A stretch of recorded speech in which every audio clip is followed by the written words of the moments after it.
हे Mr नुमाली मिस हेयर। आमिर लियाकत की तीसरी बीवी जिसका नाम दानिया शाह है, यहाँ पर उसका कहना अब ये है कि आमिर लियाकत मेरे से गलत काम करवाता था, मेरी गंदी वीडियोस बनाकर बाहर भेजने पर मजबूर करता था और ख़ास तौर पे वो मुझ पर तशद्दुद करता था। वो आइस का नशा करने वाला खुद इंसान जो कि हर वक्त मार पिटाई करता है, दूसरे मर्दों के सामने मुझे पेश करने पर मजबूर करता है। अब इस पेश करने से क्या मतलब हो सकता है आप बहुत अच्छे से समझ सकते हो। आमिर लियाकत और इसकी तीसरी बीवी के दरमियान बनने वाला ये कॉन्फ्लिक्ट बहुत ही ज़्यादा वायरल हो चुका है और बहुत सारे लोग इस पर डिस्कशन कर रहे हैं और मुझे पुश कर रहे थे कि मैं इसके ऊपर अपना फ़ौरन से रिव्यू दूं और आप लोगों को बताऊं कि इन दोनों में से कौन झूठ बोल रहा है। और मैं आज के इस वीडियो में आप लोगों के साथ काफ़ी लॉजिक से ये समझाने की कोशिश करूंगा कि इन दोनों में से एक्चुअली में कौन कल्प्रिट हो सकता है, किसका कसूर हो सकता है और कौन ज़्यादा इस इशू को प्रोवोक कर रहा है, किसकी गलती होगी। इन सारी बातों का आंसर मैं काफी लॉजिक के साथ करने वाला हूं। फिर जो नए लोग आए मेरे चैनल पर जल्दी से दबा दें सब्सक्राइब का बटन, पुरा लो जिससे कहते हैं इंस्टाग्राम फॉलो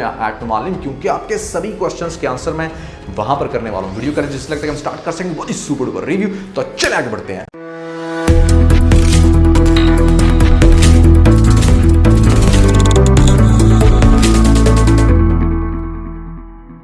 आमिर लियाकत की लाइफ को अगर देखा जाए तो तकरीबन इसकी पूरी लाइफ ही कंट्रोवर्सीज से भरी हुई है। 2008 में जब इसके ऊपर स्टार्ट हुई थी कंट्रोवर्सीज का बनना, तो वहां पर शुरू में इतना ज़्यादा हाईलाइट नहीं होता था। जैसे आपको याद हुआ कि अपने एक शो खत्म नबूवत में, इसी के शो में ये कंट्रोवर्सी निकल के आती है कि अहमदियों के साथ जिसका ताल्लुक हो ब्लास्फेमी के ज़ुमरे में, और यहाँ पर बाद में 2 मर्डर भी हो जाते हैं। फिर 2010 में आपने देखा कि आमिर लियाकत ने पाकिस्तानी क्रिकेट टीम के साथ टांग अड़ा ली, ये कह के कि भैया पाकिस्तानी क्रिकेट टीम मैच इसलिए नहीं जीत रही क्योंकि इनके जूतों का जो सोल है वो ग्रीन है, और उस ग्रीन कलर को मिला दी इन्होंने मदीना के गुंबद के साथ। तो यहाँ पर एक और डिस्कशन चल पड़ी, बहुत सारे लोगों ने इस पर बहुत सारा तबसरा किया। मतलब इस बंदे ने अपने आप को हर तरह से इन रखने की कोशिश की। और सबसे इंटरेस्टिंग बात यह है कि शुरू में लोगों को यकीन नहीं होता था। लोग कहते थे कि नहीं आमिर ही ठीक है, क्योंकि इस बंदे की रेपुटेशन बहुत अच्छी थी। मुझे बहुत अच्छे से याद है, मेरा अपना सारा बचपन इसी की आवाज़ें सुन के गुजरा है, जब हर रमज़ान में इसके कसीदे सुनने को मिलते थे और बड़ी मीठी टून में, बड़ी कमाल की आवाज़ में जिस तरह से ये इस्लामी वाक़यात को पेश करता था कि मतलब बंदे को लगता था कि इससे बेस्ट आलम दीन तो है ही नहीं। लेकिन हुआ क्या, 2011 में असल फंडा हुआ यहाँ पर, जब इसकी बिहाइंड द सीन, यहाँ पर जो शो के बिहाइंड क्या कुछ ये करता है, किस तरह की वल्गर लैंग्वेज यूज़ करता है और ख़ास तौर पे अपने कॉलर्स को किस तरह से ये डिग्रेड करता है कि जहाँ पर वो बात करती है मतलब कोई ज़बरदस्ती की कि उसके साथ अगर कुछ मर्द ऐसा करना चाहें तो क्या उसे अपनी जान दे देनी चाहिए, और बड़ा लाइटर टोन में बाद में उसका मजाक उड़ाता है, अपने गेस्ट के साथ मिलकर फ़न करता है, बॉलीवुड के रैप सीन्स के साथ उसको कंपेयर करता है। तो भैया बहुत ज़्यादा इस तरह की चीज़ें जब इसके बिहाइंड द शो वाले सीन में देखने को मिलती हैं, तो फिर आप कह सकते हो कि इस बंदे ने काफ़ी हद तक अपनी क्रेडिबिलिटी को उस पॉइंट पर खो दिया। एक बहुत बड़ी जो इसकी ऑडियंस जो इसके सपोर्ट में हमेशा बात करती थी, वो फिर सोचना शुरू होगी कि हाँ आमिर भी गलत हो सकता है। लेकिन इस बंदे ने उस टाइम भी उन वीडियोस को ये कहकर गलत साबित करने की कोशिश की कि वो सब एडिटेड हैं, फेक हैं, उनका इसकी ओरिजिनल रिकॉर्डिंग के साथ कोई ताल्लुक नहीं। लेकिन फिर वक्त ने साबित कर दिया कि वो वीडियोस ठीक थी। 2013 में क्या होता है कि ये बंदा अपने शो में लावारिस बच्चे देता है पेरेंट्स को कि भैया अडॉप्ट कर लो। यहाँ पर इस तरह का सीन जब ये बनाता है तो उसके ऊपर बहुत ज़्यादा कंट्रोवर्सी बनी। 2014 में इसने फिर अहमदियों के साथ पंगा ले लिया अपने शो में। 2016 में क्या होता है, पैमरा आमिर लियाकत को 3 दिन के लिए बैन कर देता है इसकी इस तरह की फजूल हरकतों की वजह से, जो कि आप लोगों को ये सीन बहुत अच्छे से याद होगा, कोई पुरानी बात नहीं है। लेकिन चूंकि ये बंदा बाहर अल इस्लाम का काफी नॉलेज रखता है, तो अपनी हरकतों को इस्लाम के लॉजिक से तशबीह देकर हमेशा बचता आया है। ये बंदा इतना चालाक कि यहाँ पर इमरान खान जैसे बंदे को ट्रोल करके उसकी पार्टी में जाके इलेक्शन जीत के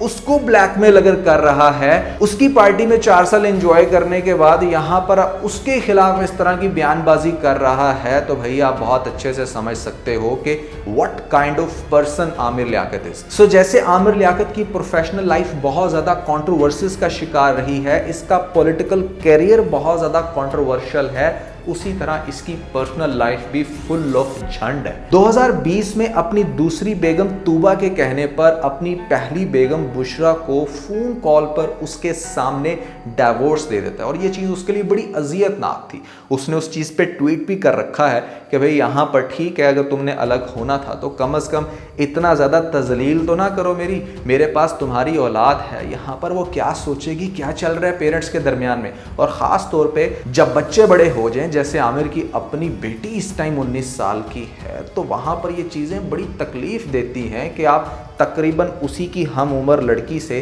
शादी कर रहे हो और फिर उसकी माँ को इस तरह से तजलील कर रहे हो। अच्छा, तूबा के साथ इसकी कहानी भी ज़्यादा देर तक नहीं चल पाई। 2022 में वो लड़की अलग हो जाती है और अपना प्रोफेशनल करियर स्टार्ट कर देती है, ड्रामा श्रामों में काम कर रही है। उसने इसके ऊपर काफ़ी ट्वीट की, काफ़ी बात की, लेकिन बहुत सारे लोगों के मिले जुले फीडबैक थे। लेकिन आमिर लियाकत के पास, जैसा मैंने हमेशा कहा, कि वो इस तरह की दलील देगा, इस तरह की बातें करेगा, इस तरह के स्टाइल में बात करता है कि लोगों को लगता है कि मतलब यही ठीक है, मतलब इसके अलावा तो कोई दूसरा बंदा ही गलत होगा।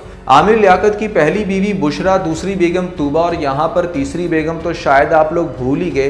दूसरी बेगम हो सकती है या तीसरी बेगम ही होगी ये कि हानिया खान के नाम से एक लड़की आई थी जिसने बहुत ज़्यादा दावा किया था निकाह का। यहाँ पर कुछ प्रूफ्स भी पेश किए, उस मामले को भी कहीं ना कहीं रफा दफा कर दिया गया। तो कलेक्टिवली हम कह सकते हैं कि ये शायद आमिर लियाकत की चौथी शादी थी इस दफ़ा दानिया के साथ, जहां पर बहुत ज़्यादा उसको डिफरेंट शोज़ में लेकर जाना, उसकी बड़ी तारीफ़ें करना। आमिर लियाकत का अपना दावा था ये डिफरेंट शोज़ में कि भाई ये सैयद ज़ादी है। यहाँ पर मैं तो इस बंदे की रिसर्च पे हैरान हूँ कि आप एक लड़की से शादी कर रहे हो, आपको यही नहीं पता कि वो सैयद है भी या नहीं, जबकि आप डिवोर्स के जितने भी डॉक्यूमेंट्स आ रहे हैं वहाँ पर पता चल रहा है कि भाई इसकी तो खैर कास्ट ही कुछ हो रहा है। लेकिन कास्ट से तो ऐसा कोई फ़र्क पड़ता नहीं है। जो ज़्यादा सोचने वाली बात है ना, वो ये कि इस दफ़ा जो दानिया लड़की है, क्या ये गलत है? यहाँ पर आमिर लियाकत की गलती, क्योंकि जितना भी ट्रैक रिकॉर्ड मैंने आपको आमिर लियाकत का बताया, आपको सुन के फ़ौरन चलेगा कि हाँ भाई, चूंकि ये बंदा हमेशा से ही ऐसा करता है तो इस दफ़ा भी इसी की मिस्टेक होगी, इसी ने ये सारा कुछ गलत किया जिस वजह से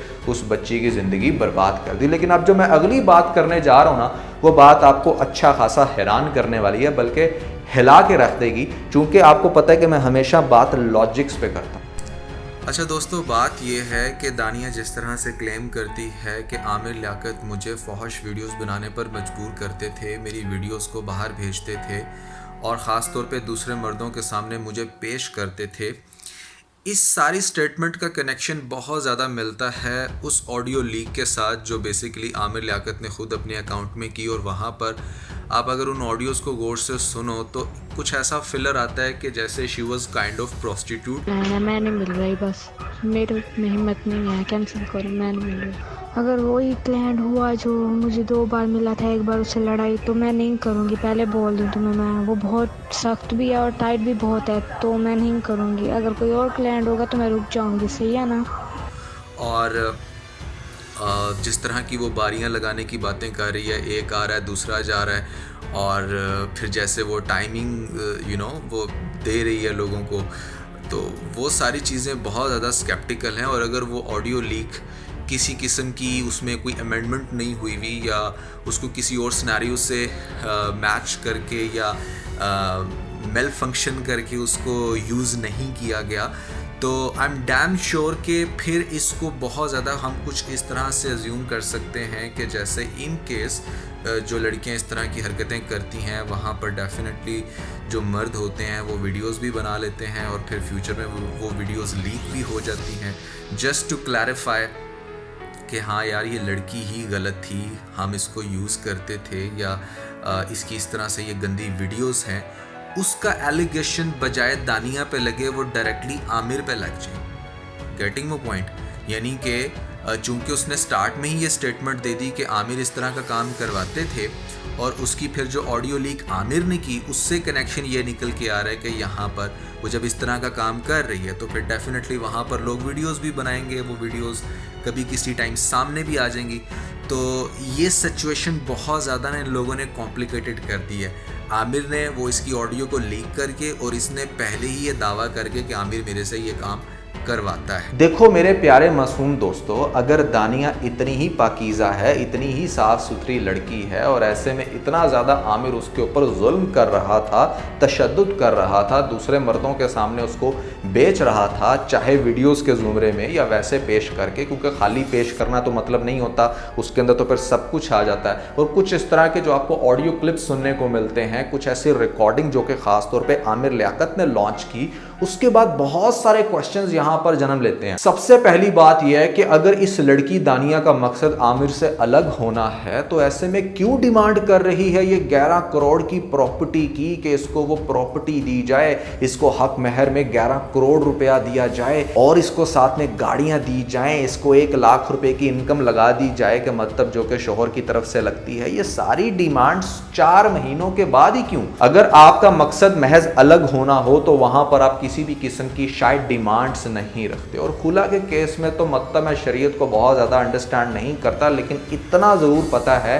कि अगर आप खुद से खुला लेते हो तो आप हक महर के अहल ही शायद नहीं होते। हक महर आप उसी सूरत में डिजर्व करते हो जहां पर हस्बैंड आपको किक ऑफ करे, तलाक देकर घर भेज दे, तो वहां पर आप जाके हक महर की डिमांड कर सकते हो। अगर हक महर की भी बात की जाए तो भाई बात यह है कि वो तो था सिर्फ 2.5 लाख, और इस चीज़ का जिक्र आमिर लियाकत पहले भी काफ़ी शोज़ में कर चुके हैं। जब लोग पूछते थे कि कितना हक महर है तो वो ये कहता था कि भैया 2.5 लाख पहली बेगम पे रखा था, और जो आप हक महर पहली बेगम पे रखते हो वही दूसरी पे चलता है, वही तीसरी पे है। और इस चीज़ का जिक्र करने की भी उसको ज़रूरत नहीं है, क्योंकि डॉक्यूमेंट्स में देखा जा सकता है कि यहाँ पर 2.5 लाख है।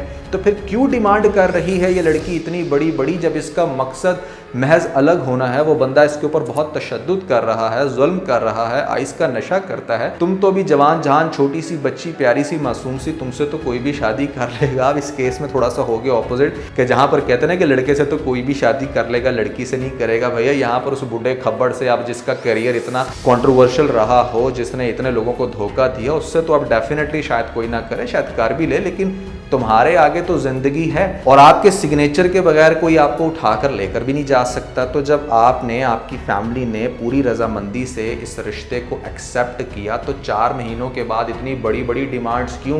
क्या आपने उसके 2-4 बच्चों को जन्म दे दिया? कि यहाँ पर क्या आप बहुत ही हाई स्टैंडर्ड फैमिली से थे, कि मतलब जिस लाइफस्टाइल में थी तुम अब उस लाइफस्टाइल में वापस जा रही हो? तो फिर ये डिमांड्स कैसी? मुझे इस डिमांड से बहुत ही बड़ी साजिश की बू आती है, और वो साजिश नो डाउट कि उसकी अपनी फैमिली की तरफ से इंजेक्टेड होगी, क्योंकि वो 18 साल की कल की बच्ची इतनी ज़्यादा एक्टिव, इतनी ज़्यादा प्रो नहीं हो सकती। लेकिन हाँ, कुछ केसेस में लड़कियां होती भी हैं, लेकिन ये सब कुछ, इतने बड़े बड़े कदम आप किसी भी बैक पावर के बगैर नहीं ले सकते। तो भाई किस्सा मुख्तसर ये कि आमिर लियाकत का कितना ही बुरा पास्ट रहा हो, हम चलेंगे सिर्फ प्रेजेंट को जहन में रख के, हम जजमेंटल नहीं हो सकते किसी भी पॉइंट पर। इस लड़की का मकसद महज ये होता कि मेरा इस बंदे से छुटकारा मिल जाए किसी तरीके से, मैं इस बंदे के साथ नहीं चल सकती, मुझे खुला चाहिए। तो वहां पर हम कह सकते थे कि हाँ, आमिर ने इस दफ़ा भी कोई ना कोई लुच तल दिया है, वो अपनी तीसरी या चौथी बेगम के साथ निभा नहीं पाया। लेकिन जिस तरह की डिमांड्स आ रही हैं ना दानिया की तरफ से, वो मेरी समझ से बाहर है। सो उस सारे सिनेरियो को मद्देनजर रख के, खास तौर पे जो ऑडियो लीक्स हुई हैं दानिया की और जो उसके स्क्रीनशॉट हैं, मैं वो सब के सब अपने इंस्टाग्राम अकाउंट पे लगा दूंगा, नीचे डिस्क्रिप्शन में आपको लिंक मिल जाएगा, वहां पर जाके आप देख सकते हो। उन सारी चीज़ों को मद्देनजर रखा जाए और अगर वो ओरिजिनल हैं, वो बिल्कुल रियल हैं, उनको मॉडिफाई नहीं किया गया, उनको एडिट नहीं किया गया, उनको किसी और सिनेरियो को बनाकर इस सिनेरियो से मैच नहीं करवाया गया, तो भैया यहाँ पर मैं कहूँगा कि 100% इस केस के अंदर दानिया ही कसूरवार है। मेरी अपनी पर्सनल ऑब्जर्वेशन ये है, मुझे ऐसा लगता है, आज अभी फर्स्ट डे है इस केस का, हो सकता है कि हम कुछ मज़ीद वीडियोस, कुछ मज़ीद फैक्ट्स आने के बाद अपनी ऑब्जर्वेशन को चेंज करें, लेकिन अब तक की जितनी भी रिसर्च है मुझे ये लगता है। लेकिन आप लोगों को क्या लगता है कि इन दोनों में से कौन हो सकता है कसूरवार? ज़रूर बताइएगा नीचे मुझे कमेंट सेक्शन में। तो दोस्तों, दुआ ज़हरा के केस में भी मैंने एक नहीं बल्कि 2 इंटरेस्टिंग वीडियोज़ बनाई थी जिसमें काफ़ी फैक्ट्स एंड फिगर्स को डिस्कस किया था। अगर आप लोगों ने वो वीडियो मिस करा दी है तो ऊपर आप लोगों को लिंक मिल जाएगा। इस लिंक में आपको 2 वीडियोज़ मिलेंगी, दोनों बहुत इंटरेस्टिंग है, दोनों देखकर अपना फीडबैक मुझे ज़रूर दीजिएगा। तो आज के बस इतना है। आप इस वीडियो के अंदर कोई एक पॉइंट अच्छा लगा तो आप इस वीडियो को लाइक जरूर कीजिएगा, अपने दोस्तों के साथ ज़्यादा से ज़्यादा वीडियो को शेयर करने की कोशिश करें, स्पेशली उन दोस्तों के साथ जो पाकिस्तानी ड्रामास के बहुत बड़े फैन है। वीडियो चलेगी तो सब्सक्राइब बटन के ऊपर जरूर क्लिक कीजिएगा और कमेंट सेक्शन में मुझे अपना फीडबैक देना मत भूलिएगा। और ये सारे काम करने के बाद आप बेल आइकन प्रेस कर लीजिएगा ताकि लेटेस्ट अपडेट आप लोगों को सबसे पहले मिल सकें। इसके साथ ही बहुत सारा ख्याल रखें, stay motivated and God bless you.